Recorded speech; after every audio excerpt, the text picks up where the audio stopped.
Le deuxième point de notre quête va nous amener sur les terrains de l'acquisition. Si l'on veut visualiser, expérimenter, utiliser ou exploiter SharePoint, comment pouvons-nous faire? Quelles sont nos alternatives?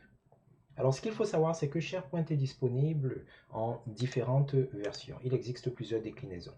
Alors, ces déclinaisons, on peut les classer, les regrouper suivant différents facteurs. Il peut y avoir le prix, il peut y avoir la puissance ou l'étendue des fonctionnalités, il peut y avoir la manière de déployer. Nous, ce qu'on va essayer de faire, c'est de présenter toutes ces facettes-là derrière le même visuel. Alors, dans le spectre inférieur, nous avons la version gratuite de SharePoint, celle qui s'appelle Foundation.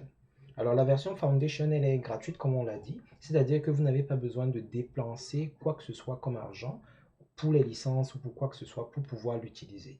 Vous avez juste à télécharger la ressource et puis à la déployer de manière correcte et ce sera le moment pour vous de déclencher vos développements. Les versions Foundation, je suis remonté jusqu'à la version Windows SharePoint Services 3.0. Ensuite, nous avons eu SharePoint Foundation 2010, puis SharePoint Foundation 2013. Après, ils n'en ont plus fait. Je ne sais pas pourquoi, mais bref, ils n'en ont plus fait. Du moins, ils n'en ont plus proposé de gratuit. Ce qu'il faut savoir, c'est que SharePoint Foundation 2010 est installable sur un poste de travail classique. Nous avons d'ailleurs un cours là-dessus. Vous pourrez toujours le consulter. SharePoint Foundation 2013, par contre, a besoin d'un système d'exploitation serveur pour être déployé. Donc, vous avez besoin de Windows Server peut-être 2012 ou etc. Ce qu'il faut retenir, c'est que les versions Foundation, vous pouvez les déployer vraiment sans rien payer.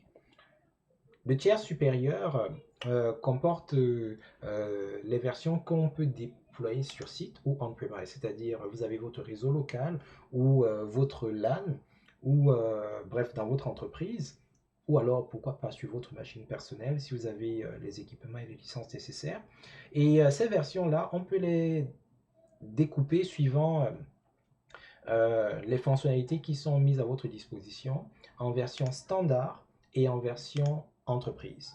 Et pour chacune de ces sous-versions, c'est-à-dire soit standard, soit entreprise, nous avons d'autres déclinaisons qui dépendent des années où comment dire ça, l'application a été mise sur le marché. C'est ainsi que nous avons SharePoint 2007, que ce soit standard ou entreprise, 2010, blablabla, 2013, 2016, 2019. À peu près tous les 3 ans, ils créent de nouvelles versions. Ils sont assez stables là-dessus. Je suis pas sûr qu'en 2022, il y en aura une autre, parce qu'ils sont en train de pousser la version online qu'on va aborder tout de suite là.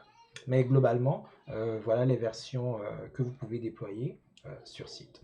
Et le petit dernier, c'est la version en ligne, SharePoint Online, qui est disponible dans le cloud et qui est disponible par des formules d'abonnement. Alors les abonnements, ça va dépendre des packages que vous allez prendre, si vous les combinez à Office 365 ou pas, etc. Mais ça semble être l'avenir parce que c'est déjà le présent.